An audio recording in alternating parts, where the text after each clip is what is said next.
The call to the honourable member for North Sydney. Thank you, Mr Speaker. My question is to the Minister for Education. Tomorrow, more than 3 million Australians will see their student debt rise in line with inflation, adding more than $1,000 to the average loan, the highest increase in more than 3 decades and nearly double the rate of wages growth this year.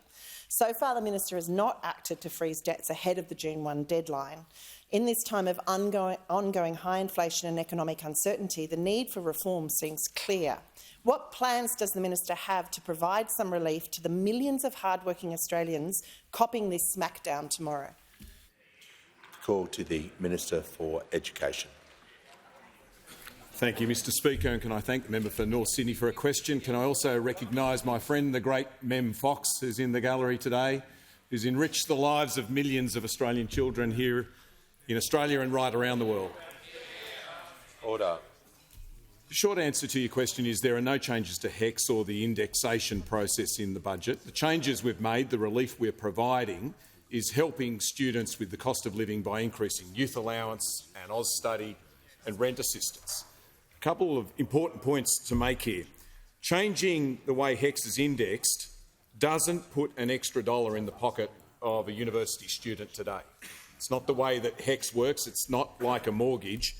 The amount that you pay back every year is based on your income. Now, I get that affordability is an issue, and that's why I've asked the Universities Accord team to look at this, along with a whole bunch of other serious issues in our university, in our higher education system.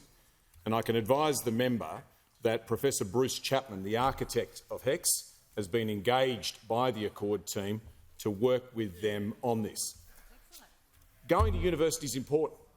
Going to university is your ticket to the show. 9 out of 10 new jobs created today require you to go to TAFE or university. Order. TAFE or university. And going to university makes you money. The average income of someone with a university degree is about Order. 94 grand. The average income today of somebody whose last year of education was year 12 is 68 grand. That's a big difference. That's a life-changing difference. And HECS has made that possible for millions and millions of Australians to get to university, to get that degree and to change their lives. But not everyone. In the member for Wentworth's electorate, 67% of young people aged 24 to 34 have a uni degree. But in the member for Rankin's electorate, it's only 19%. In the member for Melbourne's electorate, 69% of young adults have a university degree. But in the member for Longman's electorate, it's only 16%. And in the member for North Sydney's electorate, 71.3% of young adults have a university degree.